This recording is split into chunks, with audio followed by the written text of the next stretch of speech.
Et vous avez le droit aux musulmans d'épouser les juives et les chrétiennes. Ma femme bien-aimée, ma chérie, la mère de mes enfants, la grand-mère de mes petits-enfants n'est pas musulmane. Elle est chrétienne, elle est juive. Les oncles, les tantes de mes enfants, les grands-parents de mes enfants ne sont pas musulmans. Et on n'a pas de problème avec ça. Le Coran te dit, oui, tu veux épouser une juive et une chrétienne, épouse-la. Vous savez que l'amour n'a pas de frontières.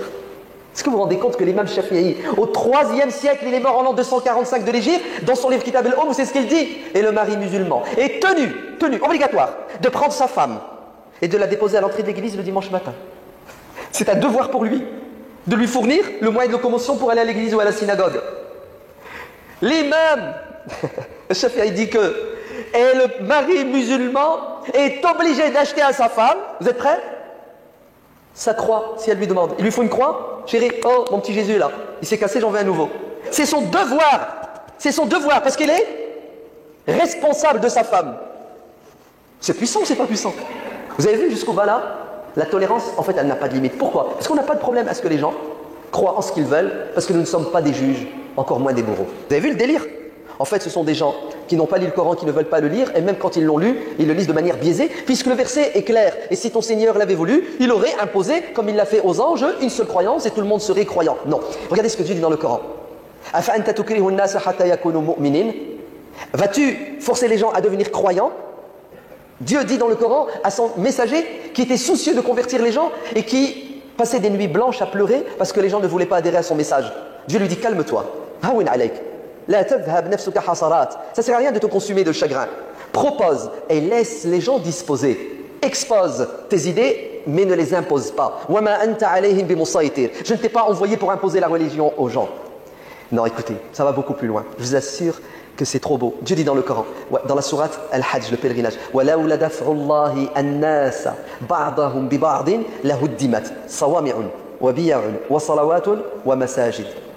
ce verset, il est déstabilisant pour les racistes islamophobes. Tu leur mets ça dans le cerveau, c'est fini. Ils font un burn-out. Vous savez ce que signifie le verset?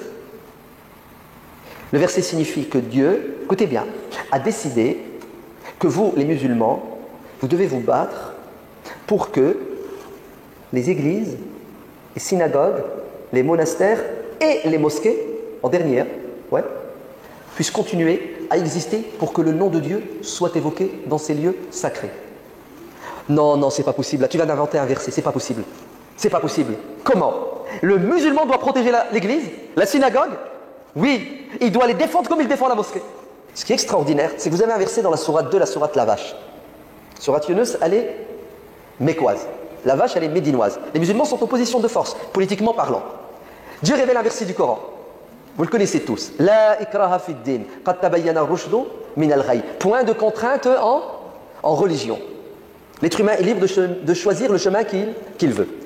Est-ce que vous connaissez as-sabab an-nuzul, la circonstance de la révélation? Pourquoi Dieu a révélé ce verset? Écoutez, vous allez être étonnés. La tolérance et la liberté n'a pas de limite en islam. Les Arabes de Médine, avant de se convertir à l'islam, avaient des coutumes bizarres. Lorsqu'une femme accouchait à plusieurs reprises et perdait son enfant, ça s'appelle la mortalité infantile, qui était très élevée à l'époque, pas de vaccin. Vous savez ce qu'elle faisait? Elle s'engageait, elle promettait à ses divinités que si jamais elle avait un enfant et qu'il restait en vie, elle allait l'offrir, vous savez à qui? À la communauté juive de Médine. Et qu'il serait élevé dans la religion juive. C'est choquant, ne cherchez pas à comprendre, il n'y a rien de logique que chez les Arabes. Les Arabes de l'époque. Ça n'a pas beaucoup changé, non? Bref, en tout cas, c'est ce qu'elles faisaient, ces femmes qui perdaient leurs enfants.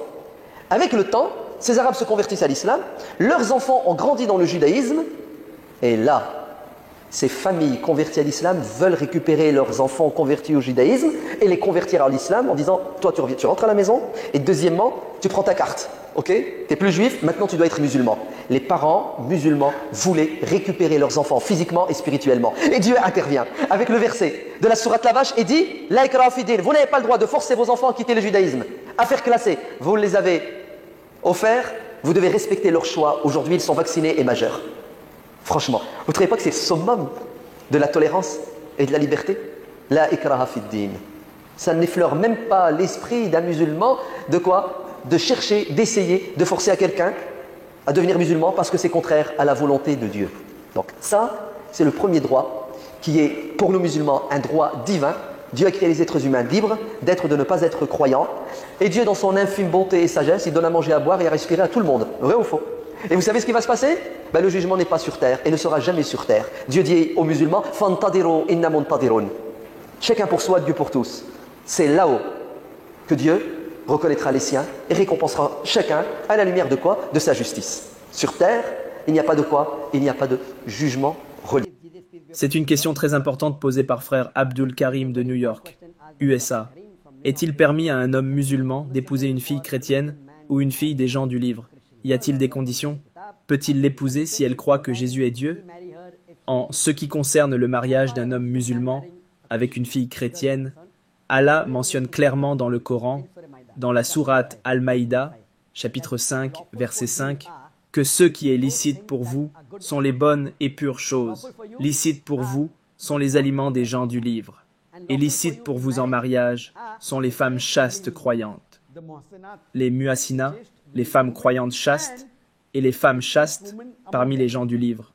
Donc, basé sur ce verset du Coran, le Coran est très clair, et il dit qu'un homme musulman peut épouser une femme chaste des gens du livre. Il y a des gens qui disent, d'accord, les gens du livre à l'époque du prophète, ils ne croyaient pas que Jésus était Dieu, etc. Ceux gens qui disent cela, ils ont tort. Ils ne savent pas que le Coran mentionne clairement que les gens du livre, les chrétiens, faisèrent de la mécréance dans la sourate Al-Maïda, chapitre 5, verset 72, en croyant que Jésus est Dieu. Ils faisaient de la mécréance en disant qu'ils croyaient en la Trinité. Dans la sourate Al-Maïda, chapitre 5, verset 73, et je reviendrai là-dessus plus tard. Mais la majorité des savants, tous, disent qu'il est permis d'épouser tant qu'elle est chaste. Il y a un critère, il y a une condition posée.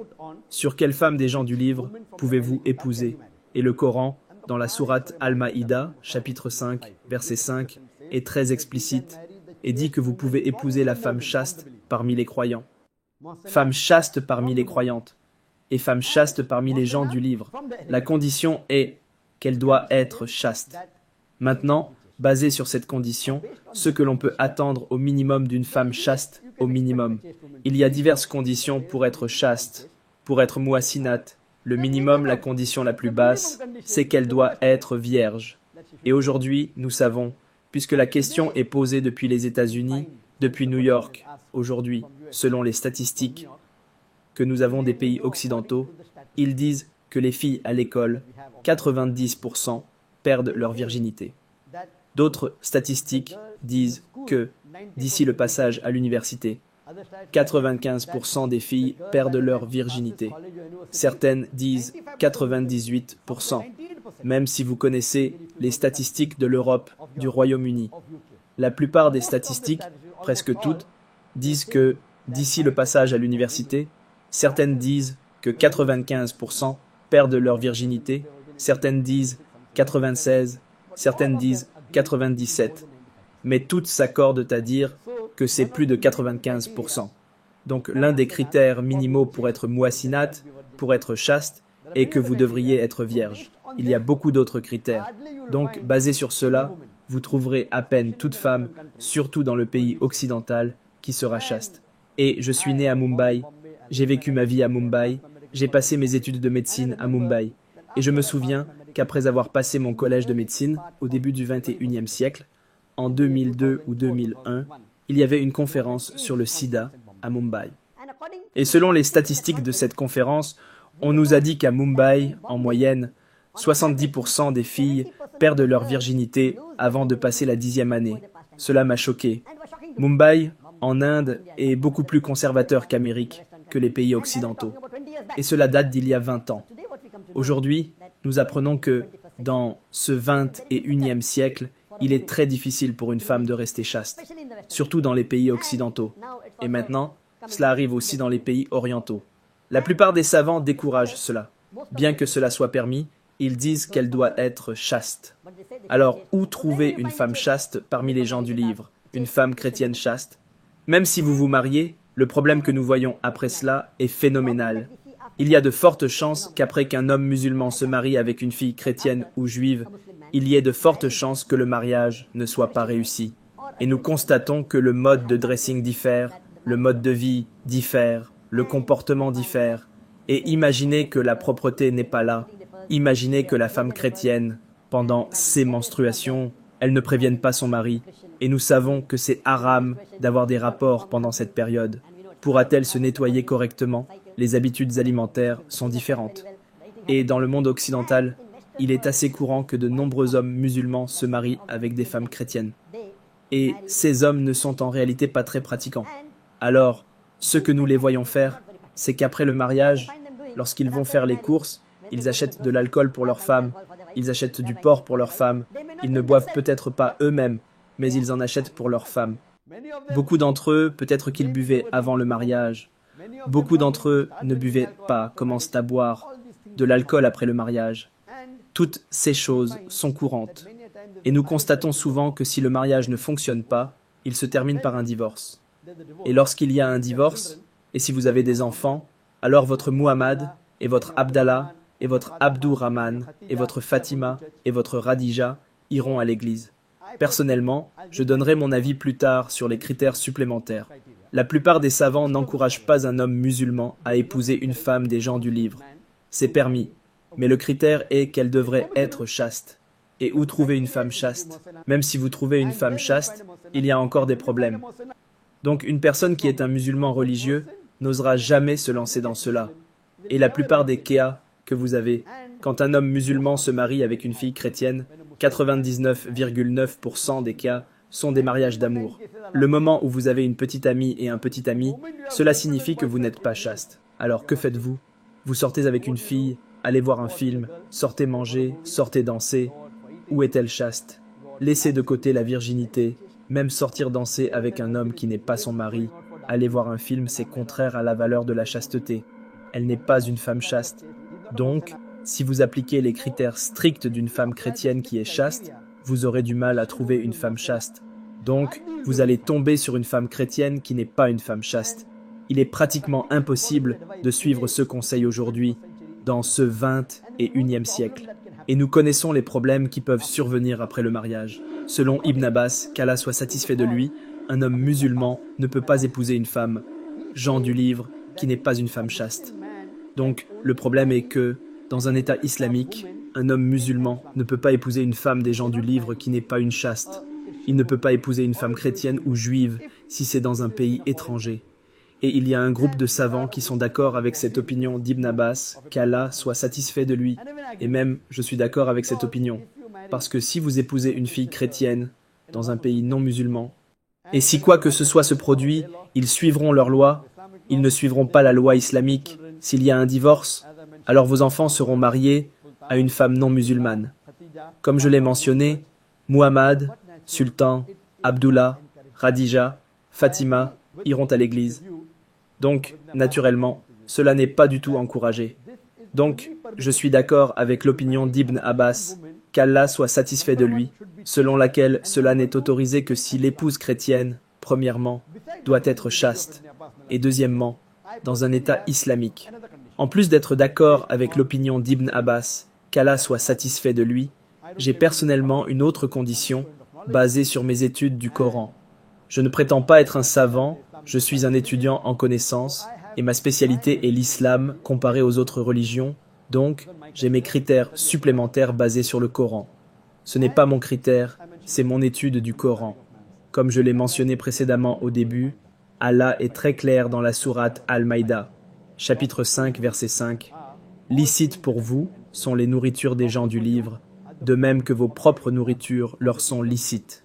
Les femmes vertueuses d'entre les croyantes et les femmes vertueuses d'entre celles qui ont reçu le livre avant vous, si vous leur donnez leur mare, avec contrat de mariage, non en débauchée, ni en preneuse d'amants. » Ce verset est là, mais il y a un autre verset dans le Coran glorieux, dans la sourate Al-Baqarah, chapitre 2, verset 221, qui dit « Et ne mariez pas les associateurs aux croyantes, tant qu'ils n'auront pas la foi. Un esclave croyant vaut mieux qu'un associateur, fût-elle encore si belle. Et ne donnez pas en mariage vos filles aux associateurs, tant qu'ils n'auront pas la foi. Car un esclave croyant vaut mieux qu'un associateur, fût-il encore si séduisant. » Voilà ce qu'on explique clairement. et il s'agit là de l'interdiction formelle faite par Dieu de se marier avec les associateurs. Un musulman ne peut épouser qu'une femme musulmane. Une femme musulmane qui est l'esclave est bien meilleure qu'une associatrice, même si elle est la femme la plus riche du monde, même si elle est chaste, même si elle est la plus belle femme du monde, même si elle est très attirante. Mais une femme croyante qui est l'esclave est bien meilleure pour un homme musulman qu'une femme non croyante. C'est très clair. Vous pouvez épouser une femme chaste d'après le Saint-Coran. Le Coran est très explicite dans la sourate Al-Maïda, chapitre 5, verset 72, où il dit qu'ils commettent de la mécréance. Ils blasphèment ceux qui disent qu'Allah est le Christ, fils de Marie. Cela signifie que le Coran est très clair dans la sourate Al-Maïda, chapitre 5, verset 72, que les chrétiens disent qu'Allah est le Christ, fils de Marie. Et le verset continue. Ils blasphèment ceux qui disent qu'Allah est Jésus-Christ, fils de Marie. Mais dit le Christ, ô enfants d'Israël, qui est mon Seigneur et votre Seigneur? Quiconque associe des partenaires à Allah, Allah lui interdira le paradis, et le feu sera sa demeure, et il n'aura aucun secoureur dans l'au-delà. Ici, Allah dans le Coran est très clair, et il dit qu'ils commettent de la mécréance. Il blasphème ceux qui disent qu'Allah est le Christ, fils de Marie. Mais dit le Christ, ô enfants d'Israël, qui est mon Seigneur et votre Seigneur. Quiconque associe des partenaires à Allah, Allah lui interdira le paradis, et le feu sera sa demeure, et il n'aura aucun secoureur dans l'au-delà. C'était le message de Jésus qui est transmis dans le Coran. Allah dit aussi que ces chrétiens disent qu'Allah est Jésus, le fils de Marie. Allah dit également dans la sourate Al-Maïda, chapitre 5, verset 73, qu'ils commettent de la mécréance. Ils blasphèment ceux qui disent qu'Allah est trois en un, qu'Allah est la Trinité. Donc ici, le Coran dit que les chrétiens commettent de la mécréance en disant que Jésus-Christ, paix soit sur lui, est le Dieu Tout-Puissant. Ils croient en la Trinité. La sourate Al-Baqarah, chapitre 2, versets 220 et 1, dit que vous ne pouvez pas épouser quelqu'un qui fait du shirk. Le Coran dit qu'un croyant ne peut pas épouser une associatrice. Alors, comment se fait-il que la sourate Maïda dise que vous pouvez épouser les gens du livre? Cela semble être une contradiction. Et Allah est très clair dans le Coran, dans la sourate An-Nisa, chapitre 4, verset 82. Ne médite-t-il pas sur le Coran avec soin? S'il y avait eu des contradictions, ils auraient été évidents. Ainsi, il ne peut y avoir de contradiction. Alhamdulillah. Étant donné que je suis dans le domaine de la religion comparée, il y a un verset du Coran qui répond à cette question. Allah dit dans le Coran, dans la sourate Al-Imran, chapitre 3, verset 110, qui est un verset très célèbre. Allah dit, « Vous êtes la meilleure communauté qu'on ait fait surgir pour les hommes. Vous ordonnez le convenable, interdisez le blâmable et croyez en Allah. » Ce verset du Coran est très important, car il dit que la communauté musulmane est la meilleure pour l'humanité. Et la raison en est que nous ordonnons le convenable, interdisons le blâmable et croyons en Allah. C'est un verset très célèbre, mais ce n'est pas le verset complet. Le verset continue. Si les gens du livre avaient cru, cela aurait été mieux pour eux. Parmi eux, il y a des croyants, mais la plupart sont des transgresseurs pervers. Ainsi, dans la sourate Al-Imran, chapitre 3, verset 110, Allah dit que parmi les gens du livre, il y a des croyants, mais la majorité sont des transgresseurs pervers. Donc, le critère sur lequel tous les savants s'accordent est que la femme des gens du livre doit être chaste. Et il n'y a aucun doute à ce sujet. Ibn Abbas, qu'Allah soit satisfait de lui, ajoute un autre critère. Le mariage ne doit être conclu que dans un état musulman. Sinon, il n'est pas valide. Je dis, selon la sourate Al-Imran, chapitre 3, verset 110, parmi les gens du livre, il y a des croyants. Cela signifie qu'ils ne croient pas que Jésus est Dieu. Ils ne croient pas en la Trinité. Donc, vous pouvez seulement épouser les chastes parmi les gens du livre, les chastes qui sont croyants. Cela ne contredira pas le verset du Coran de la sourate Al-Baqarah, chapitre 2. Selon moi, dans mon étude modeste, je ne prétends pas être un savant. Le critère supplémentaire, outre le fait que la femme doit être chaste et que le mariage doit avoir lieu dans un état islamique, est qu'elle doit être croyante. Cela signifie qu'elle ne doit pas croire que Jésus est Dieu, elle ne doit pas croire en la Trinité. Et à l'époque du prophète, il y avait de telles personnes. L'exemple est Warqa bin Naufil, qui était le cousin de Radija, qu'Allah soit satisfait d'elle, et il était un croyant. Il était chrétien mais croyant. C'est-à-dire que vous trouvez qu'il y a très peu de compagnons, c'est permis. Je ne dis pas que c'est haram, mais il y a des critères. Cette femme des gens du livre, la femme juive ou chrétienne, doit être chaste, doit être dans un état islamique et doit être croyante. Elle ne doit pas faire de shirk. C'est tout. Il y a très peu de compagnons, je pense. Hudhaïfa, qu'Allah soit satisfait de lui. Talha ibn Ubaydullah, qu'Allah soit satisfait de lui. Très peu de compagnons qui avaient des épouses issues des gens du livre. Mais mon conseil aux musulmans, surtout dans les pays occidentaux, est de ne pas abuser indûment de ce verset et de penser que tout est permis. Ce verset est très explicite. Elle doit être une femme chaste. Trouver une femme chaste est extrêmement difficile. Et si vous appliquez la condition d'Ibn Abbas, qu'il doit s'agir d'un État musulman, naturellement, la question vient de New York, d'un pays occidental, je serais totalement en désaccord. Qu'un homme musulman devrait épouser une femme des gens du livre, surtout dans un pays occidental. Même dans un pays islamique, elle doit être chaste et croyante. Et ce que nous trouvons, c'est que la plupart de ces mariages sont des mariages d'amour. Comment pourrait-elle être chaste? Ok, si vous trouvez une femme chrétienne qui a accepté l'islam parce qu'elle aimait l'islam, aucun problème. Quelqu'un qui a accepté l'islam et qui est un converti, et ensuite vous vous mariez, aucun problème. Mais vous tombez amoureux d'elle, vous allez ensemble à l'université où vous travaillez ensemble, puis vous tombez amoureux et ensuite vous dites que l'islam le permet, et alors vous pouvez aller voir un qazi et peut-être dire la shahada pour la forme. Ce n'est que de la chirurgie esthétique. Il y a de grandes chances que vos enfants, votre Muhammad, votre Abdallah, votre Fatima, votre Radija, aillent à l'église. Je suis totalement en désaccord. Ces types de musulmans ne sont pas des musulmans pratiquants. Un musulman pratiquant ne tomberait pas naturellement amoureux d'une fille chrétienne, car sa foi est faible. Et ensuite, il utilise un verset du Coran comme excuse pour se marier. Je ne rends pas le permis haram, je dis qu'il y a des conditions, et c'est très difficile de trouver une telle chose. Donc, mon conseil aux jeunes musulmans est de ne pas utiliser ce verset du Coran comme excuse pour épouser une femme chrétienne. Il y a diverses conditions, c'est presque très difficile à remplir, et le faire dans un pays non musulman n'est également pas permis. Je suis allé voir de nombreux érudits et suis d'accord avec cela. Et ce ne sont que des engouements.